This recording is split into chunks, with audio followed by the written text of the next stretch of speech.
Please मेरे channel को subscribe कर दीजिए और बेल आइकन प्रेस कर दीजिए। शुक्रिया। ख्वाजा हसन बसरी रहमतुल्लाह अलैह फरमाते हैं, अक्लमंद बोलने से पहले और बेवकूफ़ बोलने की बात सोचता है। दुनिया का अजाब यह है कि तुम्हारा दिल मुर्दा हो जाए। आँखों और ज़बान की आज़ादी रूह के लिए कैद है।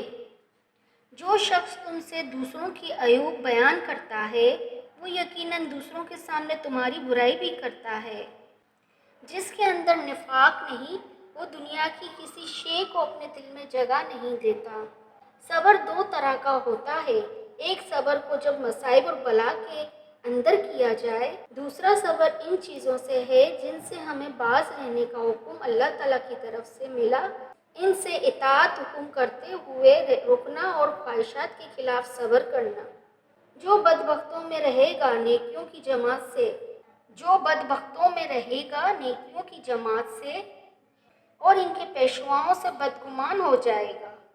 जो शरीर लोगों से मोहब्बत रखेगा और वो अपनी शरारत से नफ्स के मुताबिक होगा और अगर इसमें भलाई होगी तो वो इख्तियार के साथ सोबत पसंद करेगा। तुम्हारे भाइयों में सबसे ज़्यादा काबिल इज़्ज़त वो है जिससे आपकी दोस्ती हमेशा रहे। जो हंसते हुए गुनाह करता है वो रोते हुए जहन्नुम में जाएगा। झूठा सबसे पहले अपने आप को नुकसान पहुंचाता है। जो काम हिकमत से खाली है वो आफत है, जो खामोशी से खाली है वो गफलत है, जो नज़र हिकमत से खाली है वो जिल्लत है। गम से रूह में तवानाई आती है। नफ्स से बढ़कर दुनिया में मुँह जोर और बदलगाम कोई जानवर नहीं। जो शख्स खुदा की इताअत करता है उसे दोस्त रखो, क्योंकि साले शख्स को दोस्त रखना हक ताला को दोस्त रखना है। आदमी बेचारा ऐसी मकान और सराय पर राजी हुआ है, हाल का हिसाब देना होगा और जिसके हराम का अजाब सहना होगा। जिसने दुनिया को पहचान लिया उसने दुनिया को दुश्मन समझा। मेरे नज़दीक आमिल वो है जो दुनिया बनाने के लिए आकबत का ठिकाना ख़राब करे। अगर तू चाहता है कि देखे कि तेरे बाद तीसरी दुनिया कैसी होगी तो तू देख लेगा कि दूसरे मरने वालों के बाद उनकी दुनिया क्या बनी। मैंने किसी शख्स को नहीं देखा कि उसने दुनिया तलब की हो और उसे आकबत भी मिल गई हो, लेकिन जिसने आकबत तलब की अल्लाह ने उसे दुनिया भी अता कर दी।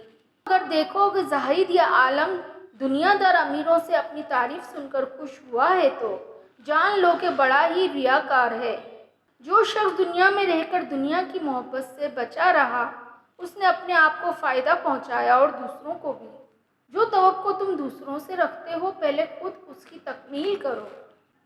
अगर बनी आदम के तमाम अमाल नेक होते तो उस बात का तकब्बुर इन्हें हलाक कर देता। अगर मुझे कोई शराब नोशी के लिए तलब करे तो मैं तलब दुनिया से वहाँ जाने को बेहतर तस्वर करता हूँ।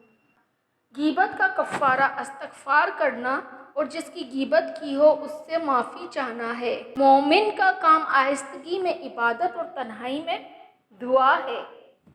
हज़रत हसन बसरी रज़ियल्लाहु ताला अन्हु ने सईद बिन जबीर को 3 नसीहतें की।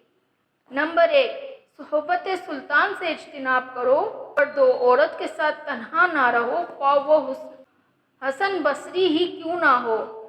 सोम, राग रंग में कभी शिरकत मत करो, ये चीज़ें बुराई की तरफ ले जाने का पेश कीमा है। 3 अफराद की ग़ीबत जायज़ बल्कि अमर सवाब है। अव्वल लालची की, दोयम फासिक की, जालिम बादशाह की।